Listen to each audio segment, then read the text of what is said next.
Well, it's actually not that complex. Let me get my brandy here. Ooh. So without doing any patching, you're basically dealt with.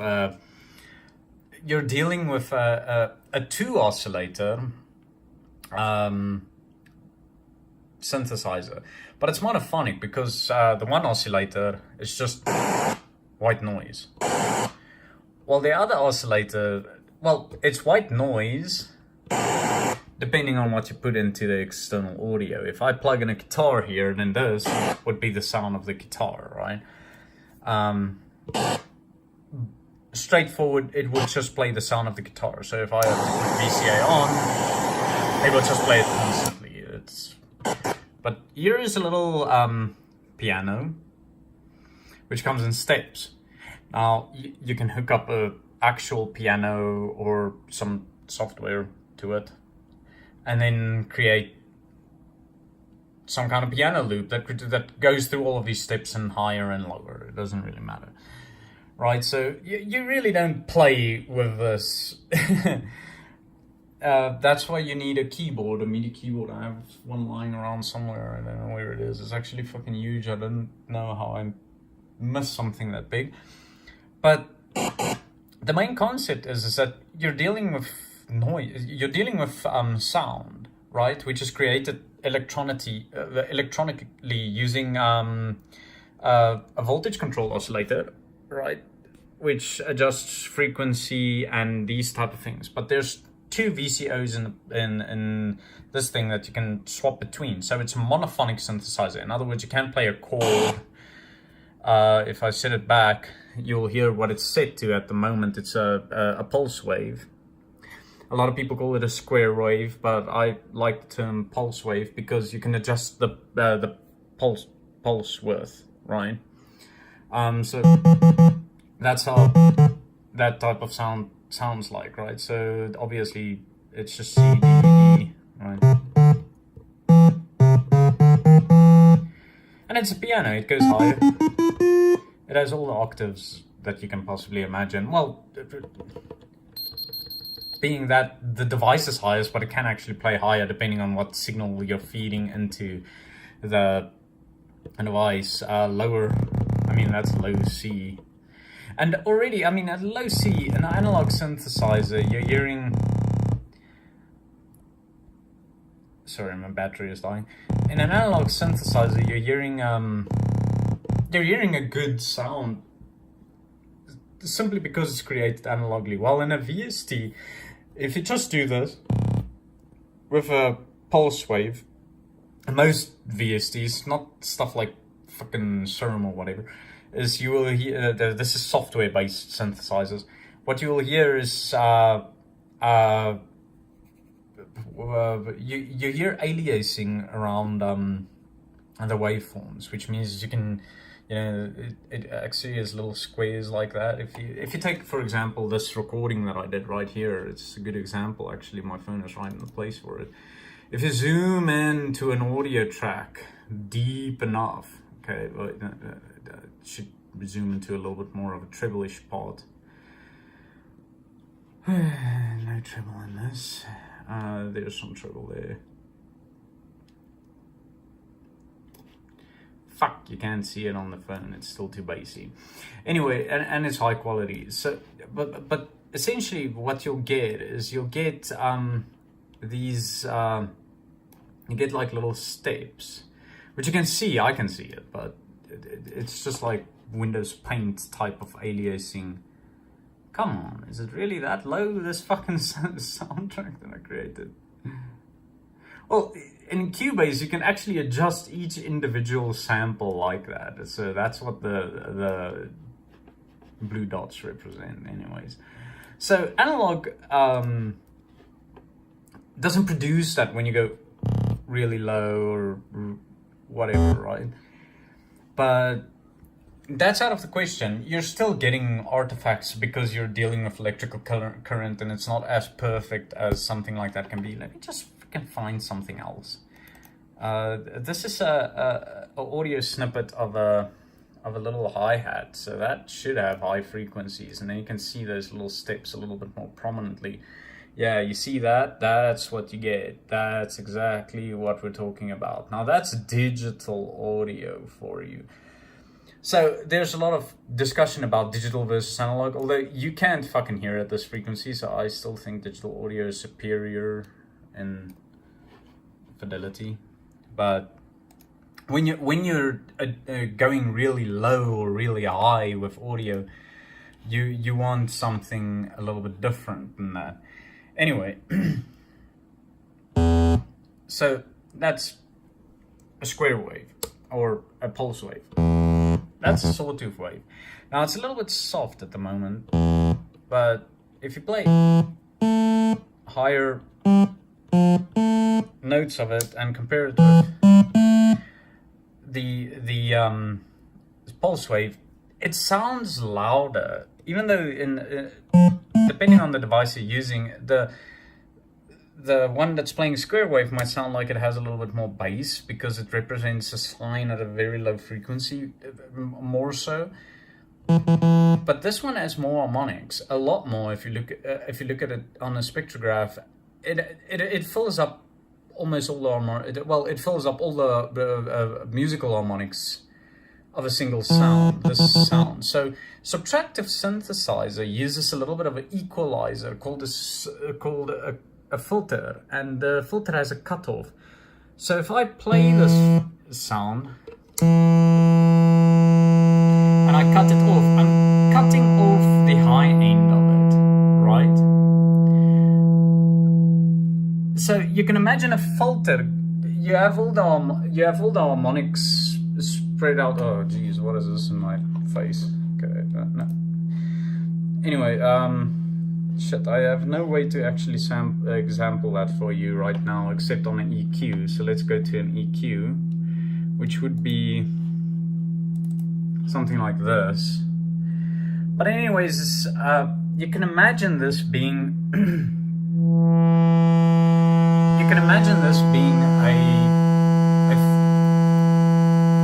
cut like this, right? And it's literally just when I'm turning it like so, it's just taking the frequency down like so, right? It's just taking it all out and then leaving you with the bottom end. That's what it basically is. Let's just make that a shelf again like it was. And I can't remember where it was, but whatever. I'll not save this project. So this is what it does. Now that's what a low pass filter is called. Now I can make it a high pass filter. And then everything is getting through when I set it at the bottom, but now I'm doing it in reverse. Now I'm taking all the low frequencies out by turning it up. And just leaving the high frequencies. Okay? So you'll normally actually mostly use low pass filters on synthesizers, but sometimes there is use for it. Especially when you get to modular stuff, right? When you don't want the filter to do a specific thing. But let's say I want to boost, just like in an EQ, where I would set the Q, for example. I want this low pass filter here, but I want to boost a certain amount right there where it is. I would set up the Q, right? I would turn it up and I would boost it like that. Now that's what the resonance does. That's what this little knob here does. Now you're going to hear a massive effect here now. But this, it almost brings out a sine wave, since a sine wave is just one harmonic, right? While a sawtooth wave is a whole bunch of harmonics going down. A square wave is also a whole bunch of harmonics going down, but less so. There's a mathematical thing that you can look at if you're really interested. But now when I move it, it's a little bit different. It's not like that. If I move it without the resonance, it sounds like this. Pretty boring. If I move it with the resonance, it sounds like this. So you're hearing that one harmonic shifting left and right.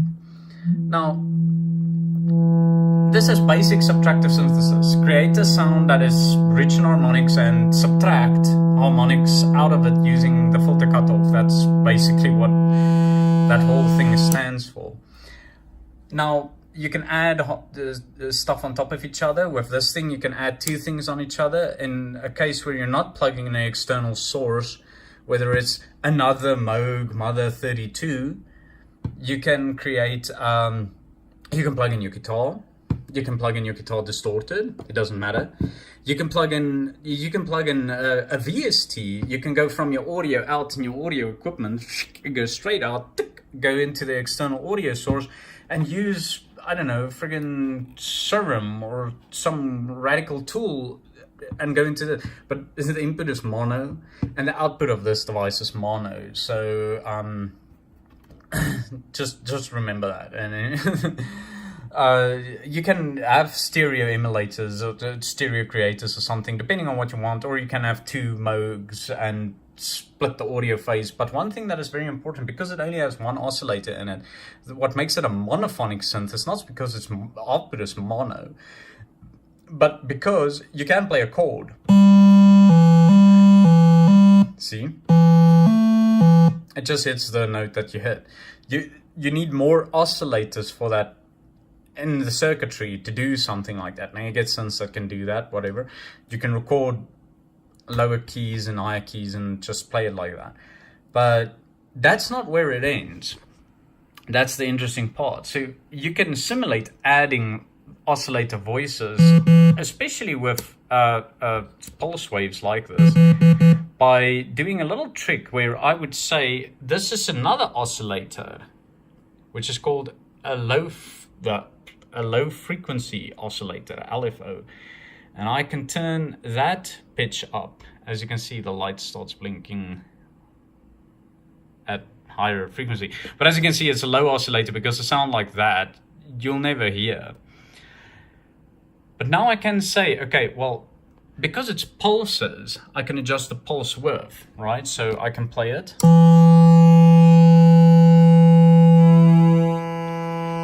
Now the pulses, the positive pulses are really small, and you can select the polarity here. That's the negative pulses, but it's gonna sound the same, doesn't matter, right? For this illustration, it's not gonna matter. Or you can set it really low, and then the dips are really small. So that and that will sound kind of the same, but in reverse polarity. But I can set this LFO to adjust the pulse width using an oscillator. Okay, so I'm gonna do that. Oh yeah, just remember one thing, is it has a mount. And you need to select the amount.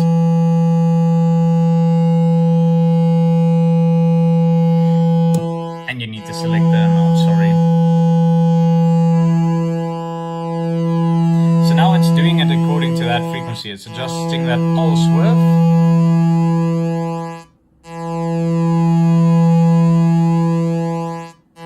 According to that frequency, but it's doing it across this whole thing, and that's why you sometimes lose the modulation in it. So if I speed it up,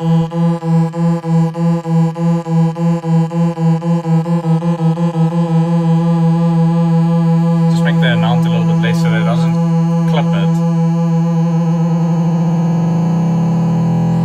Now it sounds out of key, but it's not. It's just actually doing that really, really fast.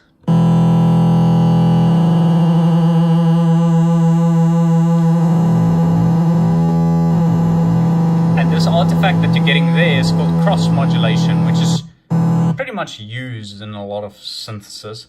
But let's play a little bit with it, make it have a filter cutoff as well, and have a resonance as well.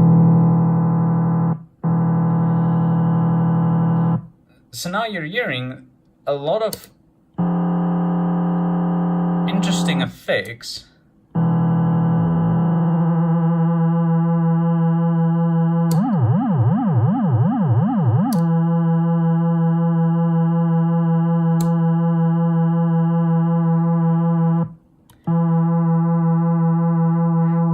Oh, sorry. Yeah, sorry. I forgot about this. So the cutoff, the modulation amount with the LFO is controlled by this.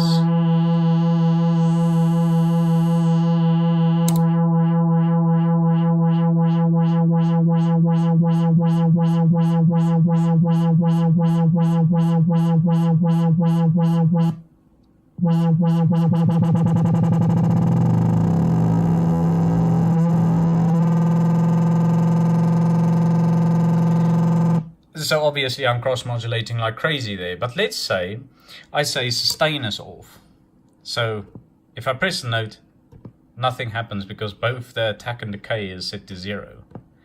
But what if I make the attack 0 and the decay a little bit higher?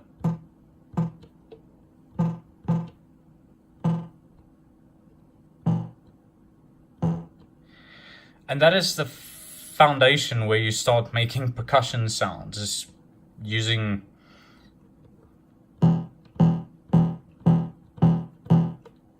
frequency modulation with the low frequency oscillator, and just having a large attack and a low decay, and maybe a little bit less of that.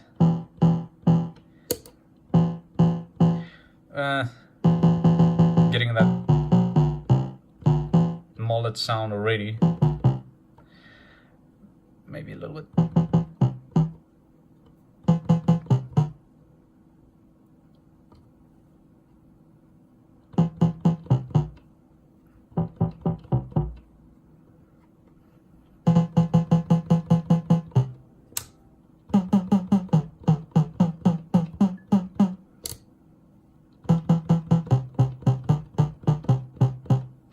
Anyway, so yeah, there's a lot of tricks that you can use to actually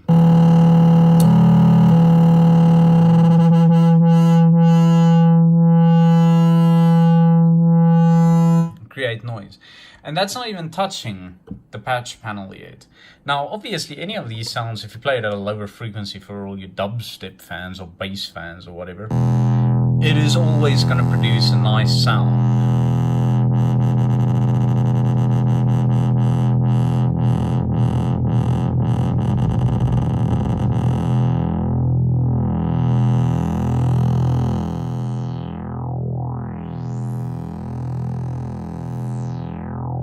That one is actually very funny because the drive knob isn't there, so you have